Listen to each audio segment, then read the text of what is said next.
राधे राधे सभी भक्तों को। कभी कभी ऐसे महापुरुषों का प्रभाव प्रकाशित होता है कि कुल कर्म छू भी नहीं सकते। सदन जी जैसे स्वर्ण कसौटी पे कसा जाए तो खरा निकले, ऐसे खरे महाभागवत थे।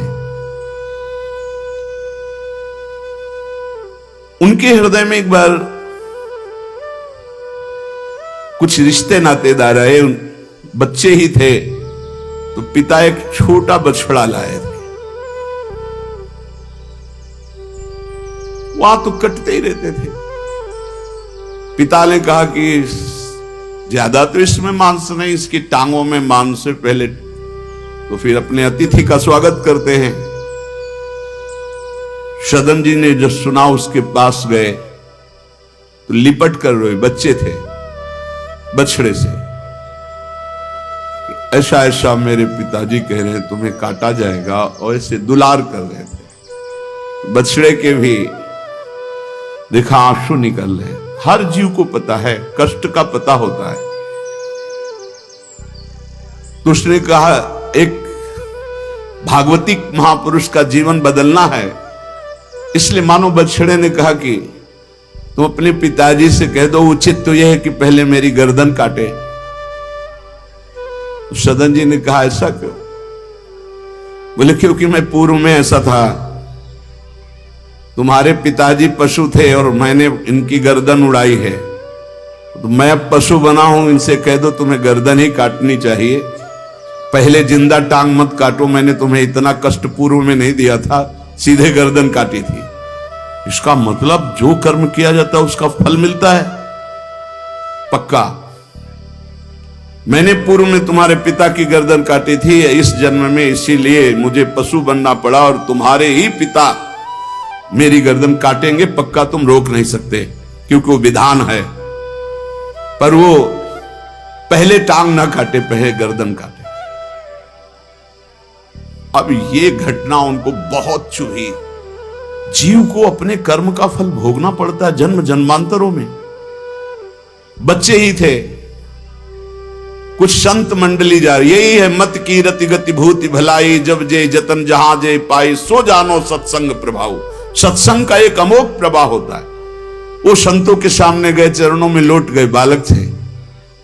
संत जनों ने उठो उठो बच्चे, तो रोते हुए बोले कि हर कर्म का फल जीव को भोगना पड़ता है, कोई ऐसा साधन है जिससे कर्म का फल ना भोगना पड़े और जीवन मुक्त हो जाए, जीव मुक्त हो जाए? उनका भगवान का निरंतर नाम रटना। श्री हरि हरि नाम निरंतर रटे और स्वयं किसी जीव को कष्ट ना दे और संतों का संग करता रहे तो जीवन मुक्त हो जाएगा। बस छोटे से बालक सदन जी में बात बैठ गई। बस अंदर शुरू कर दिया हरि श्री हरि श्री हरि श्री हरि। संतों की बात मान ले तो परम पद जेब में है। अब पिताजी जब तक रहे तब तक वो वध करते रहे जीवों का, लेकिन सदन जी ने कभी कभी किसी का वध नहीं किया। वो कुल परंपरागत मांस खरीद लाते और उसी को मुनाफा करके बेचते और परिवार का पोषण करने लगे। एक दिन ये रास्ते में आ रहे थे तो किसी साधु का बटुआ ढीला होगा तो शालिग्राम भगवान गिर पड़े। इन्होंने उठाया कि अच्छा चमकता हुआ कोई पत्थर है, शालिग्राम भगवान को लाए तो उन्होंने अंदाज में कि आधा 1 किलो के वजन का काम तो करेंगे, तराजू में रख दिया। हरि श्री हरि श्री हरि श्री हरि, हर समय नाम जपना। ये तो बचपन से शुरू था संतों की कृपा से, और भगवान से अंदर से समर्पण था। ये नहीं जानते थे कि शालिग्राम भगवान है, देखा ही नहीं था कभी भगवान के शालिग्राम रूप को। अब जैसे कोई कहता कि 5 किलो दो तो 5 किलो शालिग्राम बन जाते, 2 किलो तो 2 किलो दो। अब तो बहुत बढ़िया काम की बाट बदलने की जरूरत नहीं, एक ही बाट में जितना मांगो उतना दे देंगे और ठीक वजन उतना ही होता, कभी किसी को संशय नहीं हुआ। एक दिन वो संत समागम करते ही थे। तो एक संत भगवान है, कोई इनके यहां ये भेद नहीं मानता था कि ये अमुक कुल की, क्योंकि इतने महाभागवत थे। संतों के चरणामृत लेना, उनके पास बैठकर सत्संग करना, तो संत जन इनके यहाँ आकर के बैठते, इनके यहाँ आकर के थोड़ी देर भगवत चर्चा, बड़े उच्च कोटि के भाव सदन जी के प्रकाशित थे। तो एक संत भगवान ने देखा कि ये तो बड़े सिद्ध शालिग्राम है, इनमें तो चक्र का चिन्ह भी है और ये इससे मांस तोलते हैं। अश्रुपात होने लगे संत जी के कि ऐसा अनर्थ करते हो तुम, भगवान के भक्त हो। संत जी ने सदन जी से बताया कि ये जानते हो तुम्हारे बांट नहीं है, स्वयं शालिग्राम भगवान है, और इतना घृणित कार्य कि तुम इनसे एक तरफ मांस और एक तरफ शालिग्राम, बड़ी बड़ी उनको व्यथा हुई। सदन जी ने कहा मुझे कुछ पता नहीं, मैं नहीं जानता, मेरे लिए तो ये बहुत सिद्ध बांट है, मैं जितना ग्राहक मांगता है उतना ही, आधा किलो तो आधा किलो, 5 किलो तो 5 किलो बन जाते हैं। आप देखो अपने कुल कर्म को कर रहे हैं और नाम जप कर रहे हैं, और संतों की कृपा है। तो देखो अचानक रास्ते में भगवान शालिग्राम जी मिले थे। उन्होंने कहा अगर ये भगवान है तो आप ले लो, हम तो सेवा पूजा कुछ जानते नहीं, आप इनको ले जाओ। संत जी ले गए, और देखो ये हृदय में बैठा लीजिए, संत मिले मतलब आखिरी जन्म हमारा है। विश्वास अगर कर ले, पक्का समझ लीजिए ये तुम्हारा विश्वास काम करेगा। निमज्जोन्मज्जताम घोरे भवाब्धौ परमायनम संतो ब्रह्मविदा शांता निर्दडे वापसु मज्जताम।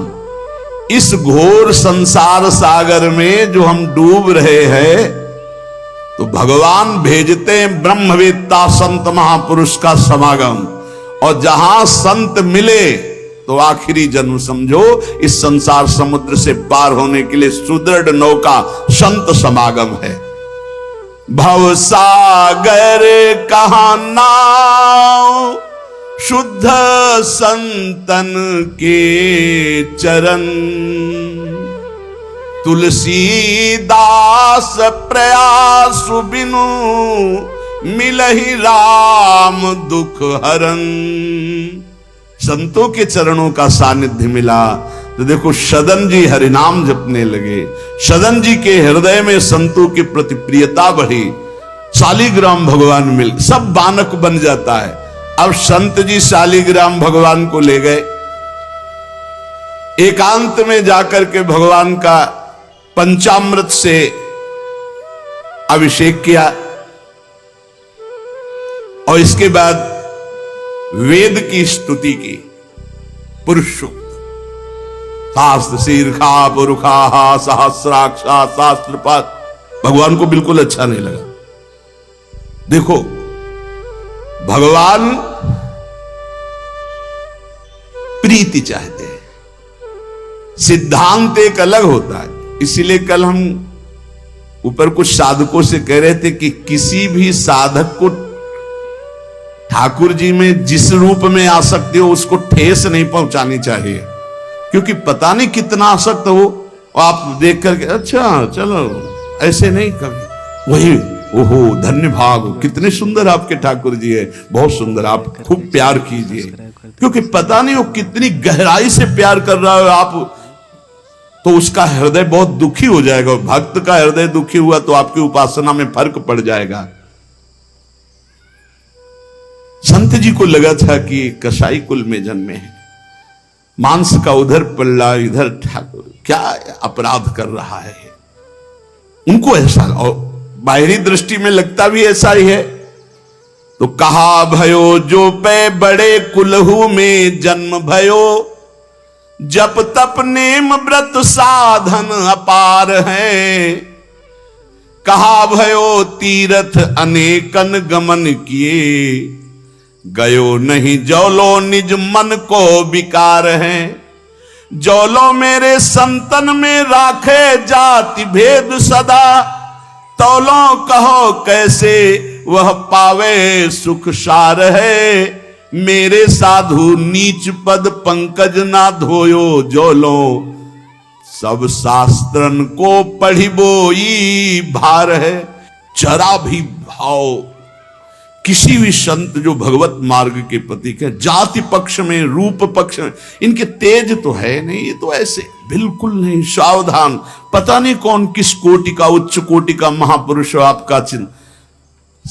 उन संत बहुत अच्छे संत थे, पर उनके मन में बात आ गई कि जाति के तो कसाई ही, काम तो नीचे ही है, मांस। देखो नहीं जाना भगवान की महिमा, हम समझ रहे थे उच्च कोटि के, और वो बहुत उच्च कोटि के महापुरुष सदन जी, निरंतर नाम जप। और एक खास बात थी सदन जी में, दैन्यता, कि मैं तो किसी योग्य नहीं, और उनको पता भी नहीं था कि शालिग्राम भगवान हैं। तो लेके आयो साधु, मैं तो बड़ो अपराध कियो अभिषेक, सेवा करी पे न भाई है। ये तो प्रभु रीझे तो पे जोई, चाहो सोई करो गरो भरी आयो, सुनिमति बिसराई है। तेई हरि उरधारी डारी दियो कुलाचार, चले जगन्नाथ देव चाह उपजाई है। मिले एक संग संग जात वे सुगात, सब तब आप दूर दूर रहे जान पाई है। संत जी ने बड़ा अभिषेक किया, वेद स्तुति की, भगवान को भोग लगाया, बड़ी प्रसन्नता से उच्च सिंहासन पर विराजमान किया। भगवान उसी समय आकाशवाणी हुई, ए साधु, मुझे ये तुम्हारी वेद स्तुति बिल्कुल पसंद नहीं, तुम्हारा ये पंचामृत स्नान भोग, ये सब तुम मेरे भक्त पर नीच बुद्धि करके मुझे लाए हो ना। ये मुझे तुम क्या समझते हो, वेद मेरी श्वासों से ही तो प्रकट हुए हैं। वेद क्या है, भगवान की श्वासों से वेद का प्रादुर्भाव हुआ। सो हरि पढ़े ये अचरज भारी, चारों वेद भगवान के श्वासों से प्रकट हुए। जाकी श्वास वेद श्रुतिचारी, जिनकी श्वासों से चारों वेदों का प्रादुर्भाव हुआ। मैं वेद की स्तुति और गंगा जल से उतना प्रसन्न नहीं होता जितना मैं अपनेपन के भाव से, मेरे सदन जी हैं और मैं सदन जी का हूं, मैं बिल्कुल तुम्हारी सेवा से प्रसन्न। मैं अपराध मानता हूं कि तुम वहां से मुझे लाए हो। साधु जी यह बात सुनकर एकदम घबरा गए, शालिग्राम भगवान को लिया, दौड़ते हुए सदन जी के पास गए और गदगद स्वर में कहा, मैंने भारी अपराध कर दिया,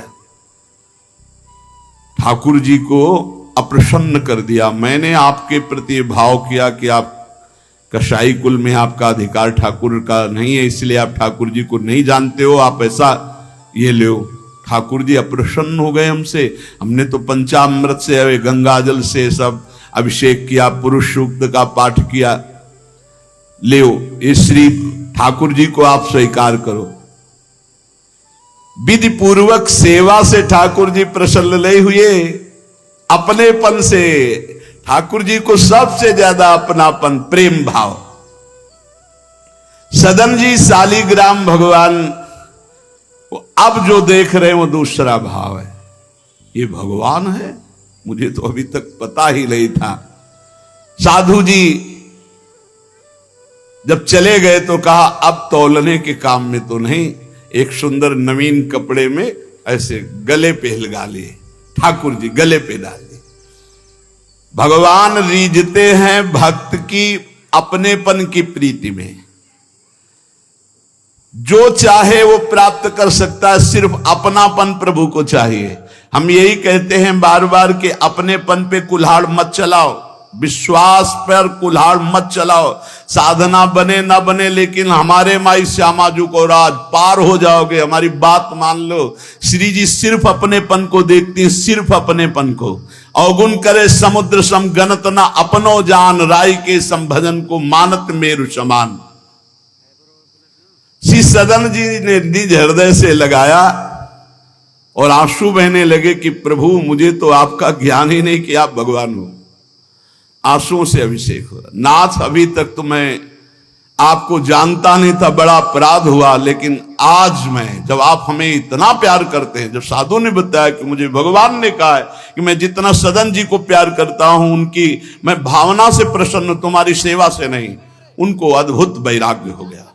बोले आज के बाद घर परिवार में ही नहीं रुकूंगा, अब केवल भगवान का होकर वैराग्य भाव से जीवन भगवान को समर्पित करता हूं। शालिग्राम जी गले में टांगे और कहा पहली यात्रा जगन्नाथपुरी, पहले जगन्नाथ जी के दर्शन करूंगा जाकर, पूरा जीवन अब भगवान के लिए। भगवान देखो कैसे कृपा करते। बचपन में संतों से उपदेश मिला, नाम जब शुरू किया, ऐसे उच्च कोटि के महात्मा के ऐसा कार्य करने पर भी सब संत उनके यहां जाते थे, और उसका परिणाम हुआ कि घोर वैराग्य युक्त होकर भगवान के अनुराग में घर से चल दिए। श्री सदन जी कुटुंब परिवार कुल व्यापार सब छोड़कर जगन्नाथ जी के दर्शन के लिए चले। कुछ दूर चलने पर यात्रियों का समुदाय दिखाई दिया जो जगन्नाथपुरी जा रहे थे, तो उनके संग हो गए। जब उन लोगों ने कुछ ने पहचान कर ली कि अरे तो कसाई कुल के हैं, और तो सब दूर दूर छूना भी नहीं चाहते थे। यही बहुत बड़ी चूक हो जाती है, जो भगवान को समर्पित हो जाए उसमें कभी जाति पक्ष ना देखे, नहीं बहुत बड़ी हानि हो जाती है। राजसूय यज्ञ में स्वपच वाल्मीकि को आदर सहित पवाकर पूर्ण यज्ञ करवाई भगवान ने, ये बात ध्यान रखना है। अपने जात अभिमान में आकर कभी किसी भक्त का अपमान न कर दे कि वो नीच कुल का है, ऐसा कुछ। जब ये देखा सदन जी ने कि ये लोग घृणा करते हमसे, तो खुद अलग हो गए। सदन जी बड़े पुलकित है कि आज जगन्नाथ जी के दर्शन होंगे। एक जगह देखा गौएं पानी पीने के लिए लालायित हैं, तो एक आदमी बाल्टी से पानी निकाल तो गौओं को डंडा मारने लगा।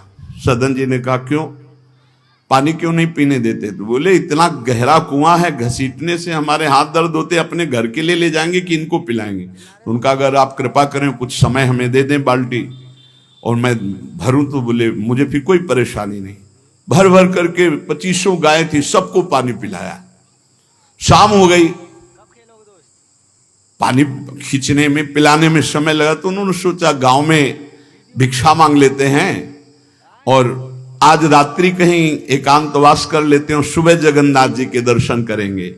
तो आयो मग गांव भिक्षा ले नई ठाव गयो, नयो रूप देखी को तियारी जी परी है, बैठो याही ठौर करो भोजन निहोरी कहो, रहो निसि सोई आई मेरी मति हरी है, ले वो मुंह को संग गरो काटो तो न होए रंग, बूझी और काटी पति ग्रीव पे न डरी है, कही अब पागो मोशो ना तो कौन तो सो मोसो, सुर करी उठी इन मार्यो भीर करी है। बहुत कठिन है वैराग्य लेकर भगवान के मार्ग में परम दयालु स्वभाव श्री सदन जी जगन्नाथ जी के दर्शन करने। रास्ते में एक घर में आवाज लगाई भिक्षाम दे, भगवान की लीला। एक स्त्री निकली भिक्षा लेकर, देखा रूप, तो जो भगवान का नाम जप करते हैं, भगवान आश्रित होते हैं, उनका रूप अलौकिक होने लगता है।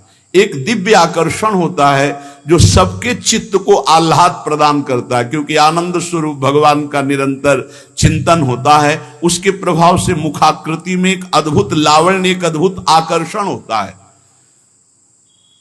वो स्त्री ने देखा कि नवयुवक भिक्षुक तेजस्वी, वो रीझ गई, देखते ही रीझ गई, और उसने कहा कहीं मांगने की जरूरत नहीं, आप यहां बैठो और भोजन करो।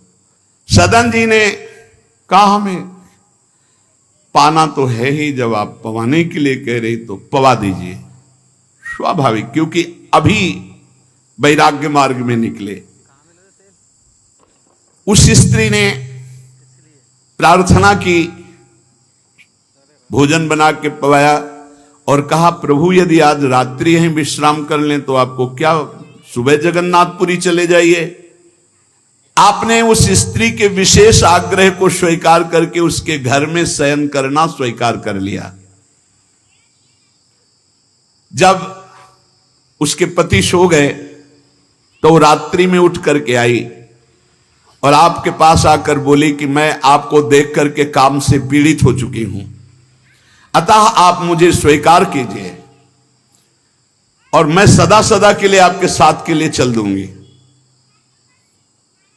सदन जी ने कहा, यदि तू मेरा गला भी काट डाले तो भी मैं तुझे स्पर्श नहीं कर सकता, क्योंकि तेरा पति है।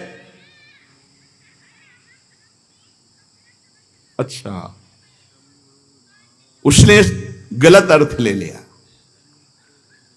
उसके भाव में आया कि अगर पति है तो ये स्पर्श नहीं करेंगे, अगर पति ना हो तो स्वीकार कर लेंगे।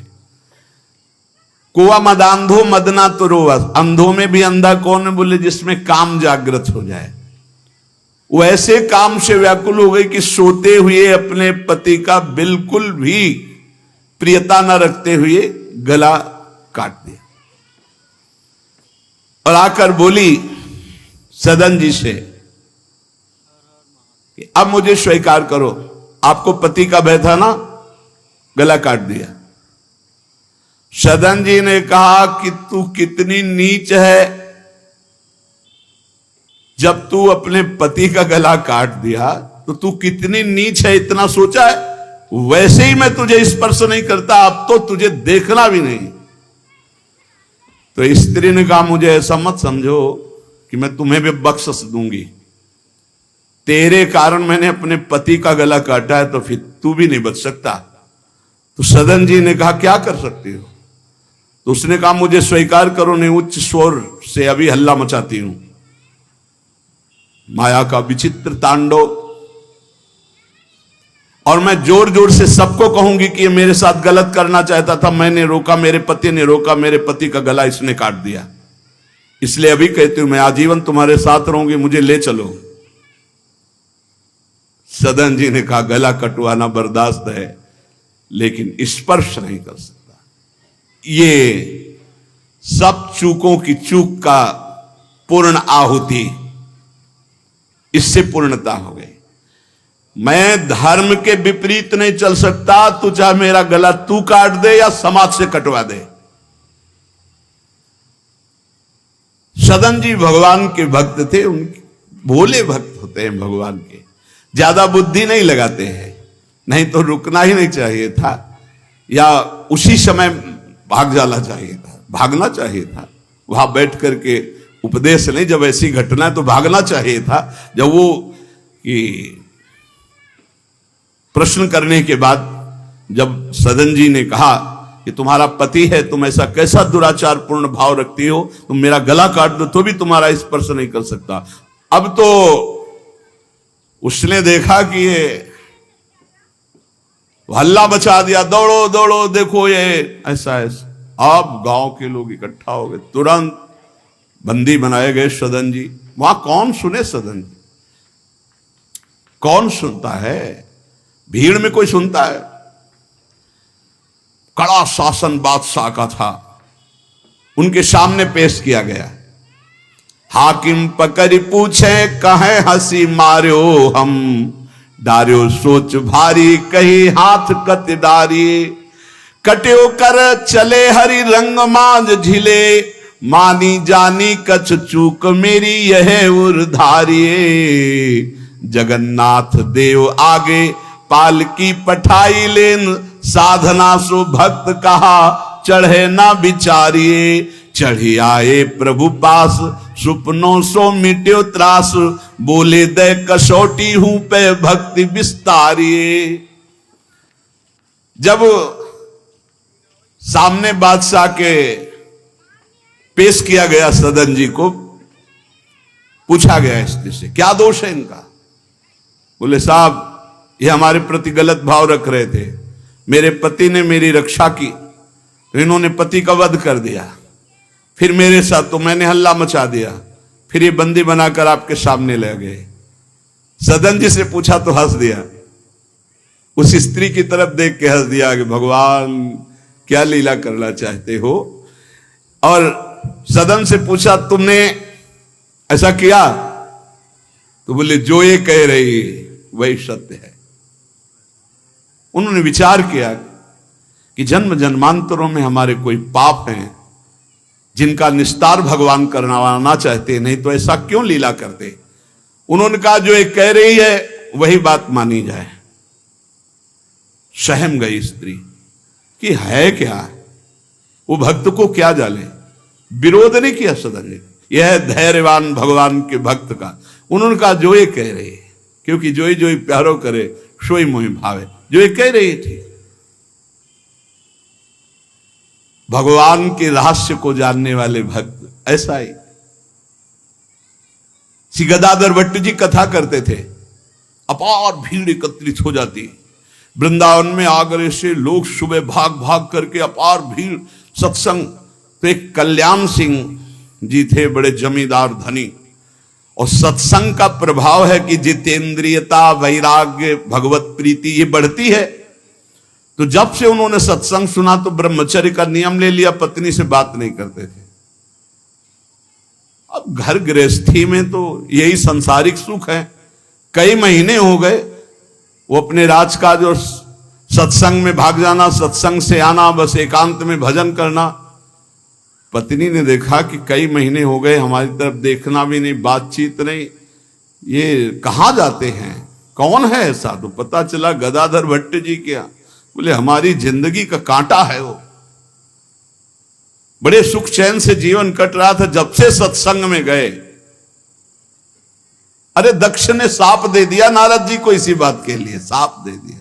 2 घड़ी से ज्यादा कहीं तुम टिक नहीं सकते, जाओ साप देता हूं। तो नारद जी ने कहा 24 दूनी 48 मिनट में तो हम बड़ा काम कर लेंगे, तुम साप दे दो कोई बात नहीं। उसने सोचा कि मैं ऐसा मुंह काला करूं गदाधर भट्ट जी का कि कोई सुनने ही ना जाए, तो जब ये कथा नहीं सुनेंगे तो फिर हमसे प्यार करने लगेंगे। इसी ताक में थी कि कैसे क्या करूं। तो देखा